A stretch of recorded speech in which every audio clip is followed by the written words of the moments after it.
so for me, I think boundaries has really helped me. I think a lot of kids bully their parents, and their parents let it go on the guys that they are children, and then those children grow up, and then they become adult bullies, and then they go and hit their wives. So I raise my kids like adults. Okay. I'm not raising a child. I'm raising a future adult who, depending on how I raise them, will either be someone's headache or someone's blessing. I want my kids to be blessing, not headache. The other thing that has kept me sane is delegation. I can't do everything. There are certain things I can do. There are certain things I can't do. My schedule and the way it runs, it's so packed that I cannot be everything. I am not your savior. I'm just your mother.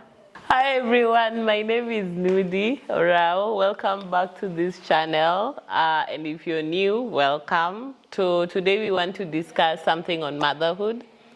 If you're new to this channel, I'm a mom. One of my most favorite roles in the whole world. So I'm excited. So Joanna has some questions that she'll ask me. Sit back, there. Don't go anywhere.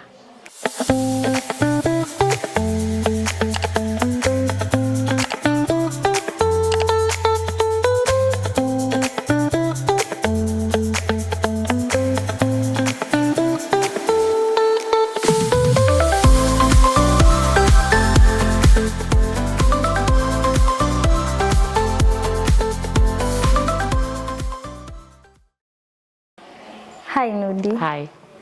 So there are a few things we'd like to know about you as a mother and a mother in the village. Okay. A mother in the village. Yes. Very nice. So when or for how long have you been a mother? So I have been a mother for 12 years.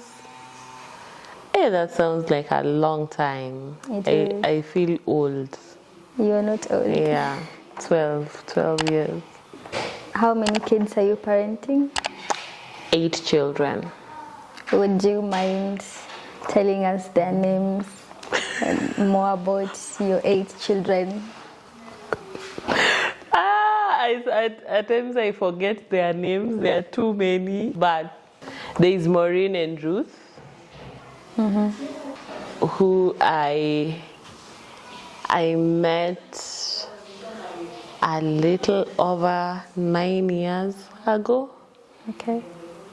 And then Van and Paula, and then Ariella, Mali, Fadhili, and Wema. I hope sijasahau any, because I keep on forgetting, especially that Wema. I keep on forgetting that he exists. So yeah, 8 children. Wow, that's nice. How has your journey been as a mom? How has your personal experience as a mom been? So being a mom is something I never thought. Like growing up, I was like, at one point I wanted to be a mom. Then at one point I didn't even want to be like a mom because I thought it was a lot of work. And I was very ambitious. Like I always had my life figured out. I needed to do this. I wanted to study oil and gas law. Okay. That's what people don't know. And being the corporate sector of law, I didn't think this life would ever exist for me. So I love being a mom now. I don't imagine life outside of being a mom, but that was not always where I thought I would be. So what was the question again? How has your journey been as a mom? It's been like good and bad. Like there are moments like you just want to swallow all the kids so that they go back to your stomach and live there. Because they're annoying. And then there are times that like they are so good and you cannot imagine life without them. You fight, you make up, I think a lot of times people over glamorize motherhood. I'm not that person. I fully recognize that there are moments but I've chosen my hard, and I love my hard. Nice. So I don't regret it per se, but there are good days and then there are really bad days. Just out of curiosity, what are some of the most annoying things your kids have? They don't listen. I don't know if your kids listen. Mine don't. Like, tell them things, they do exactly. One is seated on the other side, is pretending he's not hearing what I'm saying.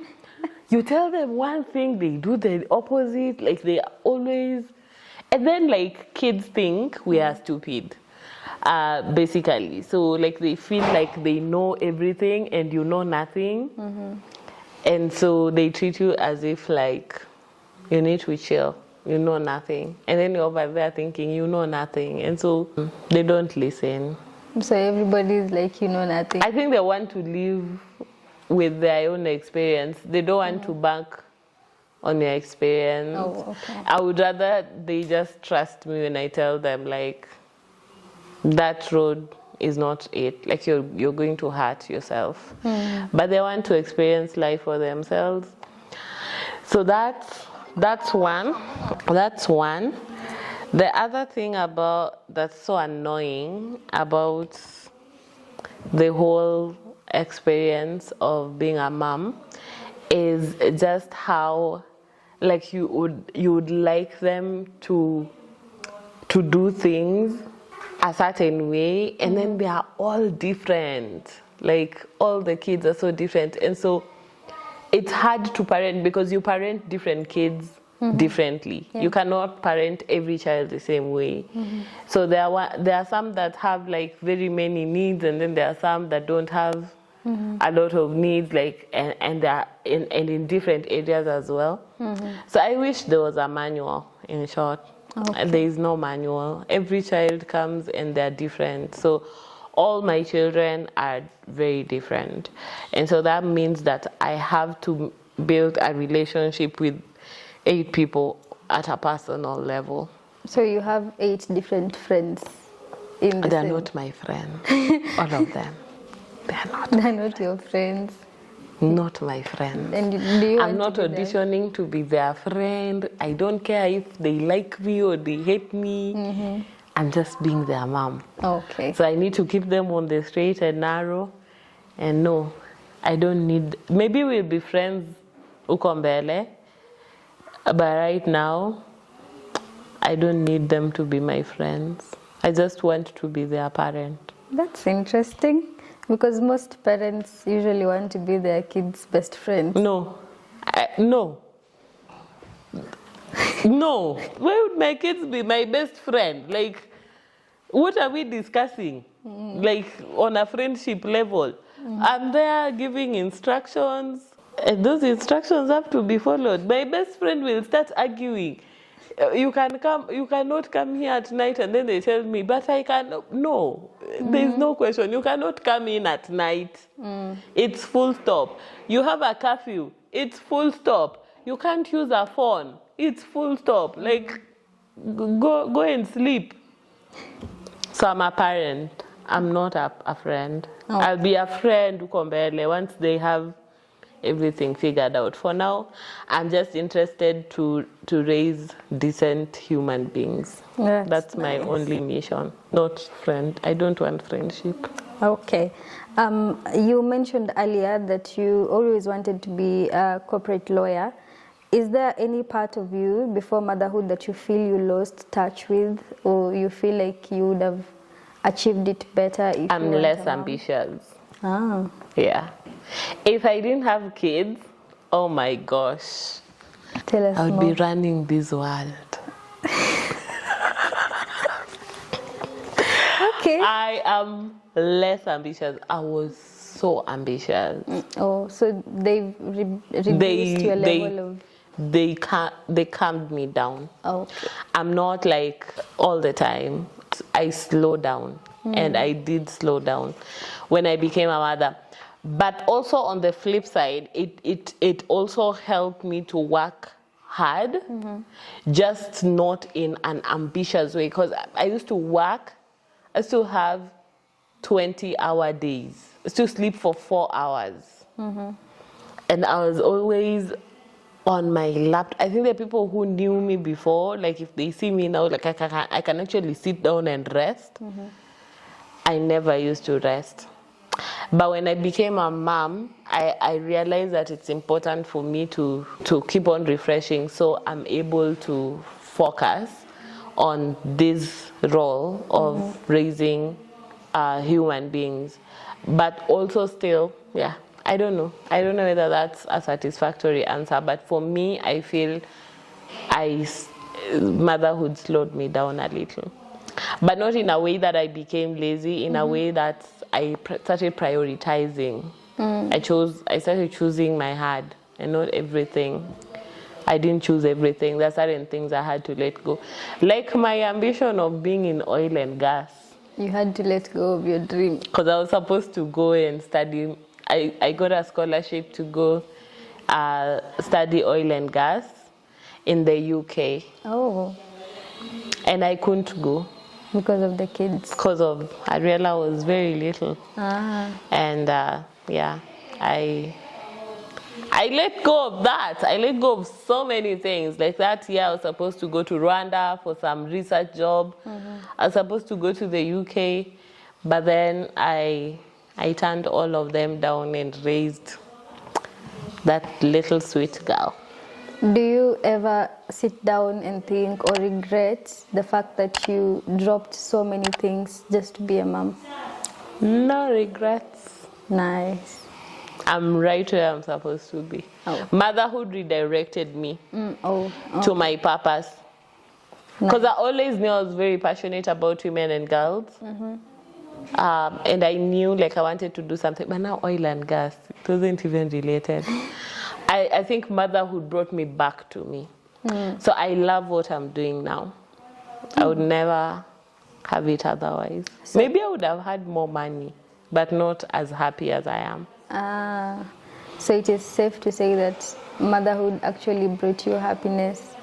It brought me back to me, yeah. It gave me so much joy. With your kids being not so into rules and all that and doing the opposite of what you say, I know that drives you crazy sometimes. So how do you keep yourself sane with your kids? Boundaries. I think all kids just don't like to follow rules. I talk to moms everywhere. I think it's in the spirit of exploring. They want to explore life and all that. So I think they want to make their own mistakes, which, to be fair, it's nice for everyone to make their own mistakes. I made mine, I learned from them. So it's not that I'm saying that it's bad per se. I just wish they listen more. Like in terms of you hurt yourself and then you don't go and experiment whether you hurt yourself or not. So really for me, I don't know, but I just really feel that I have learned a lot of things about me through my journey of parenting. And I've also learned a lot through the lens of my children. So even through the ups and downs, even through the fact that they don't listen and then they come back, it's still just a learning curve for me. And I think I'm How do you keep yourself sane? So boundaries. I set very clear boundaries. I'm not the kind of parent who would tolerate for a child to bully me. I see a lot of parents just get bullied. Like you're my child. Like you're a toddler. How are you slapping me? I'm slapping you back. How are you slapping me? It's abusive. And then sometimes you get they cry over ice cream. In the supermarket, like you're throwing yourself down. I'll leave you. Okay. I'll leave you.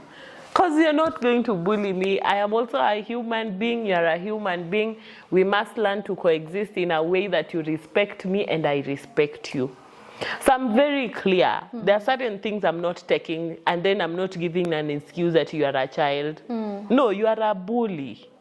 Have you ever had an experience where you make something either for dinner or breakfast and one of your kids is like, I don't want to eat that, I want something else? So you are not eating. Oh. You're going to bed. People don't die because they've not eaten one meal. It's okay. You are not eating, you are going to bed. Tomorrow, you will eat. That's my rule. It's my house, it's my rules. You follow them, you don't pay bills here. So you need to be on the straight and narrow. I respect you, you respect me. So for me, I think boundaries has really helped me. I think a lot of kids bully their parents, and their parents let it go on the guys that they are children, and then those children grow up, and then they become adult bullies, and then they go and hit their wives. Even girls nowadays hit their husbands. Yeah, so they are total bully. They've been allowed to bully their parents. They are now in the phase where they are now bullying their spouses. And then they start bullying their children. And then I just don't take abuse. And so you will not abuse me, just like I'm not abusing you. Also, you don't abuse me. So if you slap me, I am slapping you. It doesn't matter whether you are 1 year, me, I'm slapping you back. When I used to breastfeed, if you dare to bite me, I am taking my 2 fingers like this and I am slapping you. Okay. You are not going to bite me. Why are you biting me? And imagine kids know. They know what they're doing. Kids know what they do all the time. Like you're just crying out of nowhere. I'll let you cry and finish. And then beat you up for making noise. Because why? Boundaries. So I raise my kids like adults. Oh, okay. I'm not raising a child. I'm raising a future adult who, depending on how I raise them, will either be someone's headache or someone's blessing. I want my kids to be blessing, not headache. And to leave my child in an environment, and when I come back, people are happy that I left them there. I don't want to leave a terrorist to terrorize people, and then they can't wait for the mother. And then people ask, who is the mother? Me, you're not my child. Because they will never ask me, who is the father? They'll ask, na mama ya huyu ni nani? Yeah, then you're over there being ashamed of your child. So I'm not going to do that. So boundaries, they are so clear. My children know. My children will terrorize everyone else, but they'll never get to terrorize me. If you allow them to terrorize you in the house, that's your problem. They are just not going to terrorize me. So I don't take bad behavior. And that has really kept me sane. The other thing that has kept me sane is delegation. I can't do everything. There are certain things I can do. There are certain things I can't do. My schedule and the way it runs, it's so packed that I cannot be everything. I am not your savior. I'm just your mother. So there are certain things you will do for yourself. Like? There are certain things I will delegate for someone else to do. I can't do everything. That is when you're not available for Even when I'm available. Like I don't do laundry. Okay. So I hear there are moms who no one can do their children's laundry. I'm not that mom. You will let somebody do the laundry over there. I do the things that no one else can do. Okay. Like I love my children. No one can love my children like I love them. Yeah, true. When I was breastfeeding, I'm the only one who can breastfeed. No one else can breastfeed. But once I breastfeed and they are playing, I give them and I sleep because I need to sleep. And also I sleep train my children from 6 weeks. Okay. So there is no child in my household who cries like a maniac at night. All of them get fully sleep trained 8 hours a night by the time they are 6 weeks. So they have to sleep. Sleeping is a must. I need to sleep and you also need to sleep. So we must sleep. Because when kids don't sleep, they become cranky. And if a child is cranky, the mother is also cranky. So sleep is very important. Boundaries, delegation, and I train kids like they're adults. Nice. So, is your experience of motherhood what you expected or hoped for? I thought motherhood was suffering. I've not suffered. So it is totally different from what It's you totally expected. different from what I saw growing up. Because I never grew up with a child in our household. My sister and I have 1 year age gap. Until I delivered my child, I never had a child in my household. But we would go visit and see how mothers looked. They look like an accident just happened. The house is messy, the children are running around, the mother is angry. So I always thought motherhood was hard. I'm not saying it's easy, but I'm saying it's not as hard as I thought it would be. Ah, nice. What makes you as Nudi Orao different from other mothers? I think I've mentioned a couple of things. Like for me, I raise my children as if they're adults. I don't make excuse for bad manners. It doesn't matter whether you are 2 weeks old. You just have bad manners. You cannot just be screaming as if the world is coming to an end, and there's nothing wrong unless you're sick, unless your diaper is wet or hungry. Yes, then you're good. And so the way that I parent and the way I see other people parent is very different in that sense, that I am free. I'm not shackled to the idea of motherhood. So when my children grow up and leave my house, I am not like a puppy looking for them where they are, fighting with their spouses. The emotional attachment. Yeah, so I'm not that kind of a mom. So lastly, is there anything you wish you learned before you became a mom? I don't know if there's anything I wish I learned, because my motherhood journey is like off of my playbook. I don't copy anyone's journey. I don't have a manual. I am just me. I'm just doing one day at a time. And as I told you earlier, every child is different. So I parent my children differently. If there's anything that I maybe thought I would have known before, is that motherhood is not suffering. Childbirth is hard, but for me, motherhood has not been that hard. Yeah. One word you would give to mothers outside there, what would be the word? Freedom. Choose freedom. Be sane. Be a sane mother. Don't shout at your children from morning to evening like a maniac. Yeah, be sane. Sanity, and you get sanity off of clear boundaries. You don't blame your children for anything. It's your choice. If you want to be a cranky mom, it's your choice. If you want to be a tired mom, it's your choice. If you want to be a mom who is always shouting, that's your choice. You choose your heart. Mine is to be as sane as possible, to be as free as possible, and to be able to raise very decent human beings. So freedom and sanity. Thank you very much, Nudi. You're That's welcome. all we had for you today. Thank you. Bye.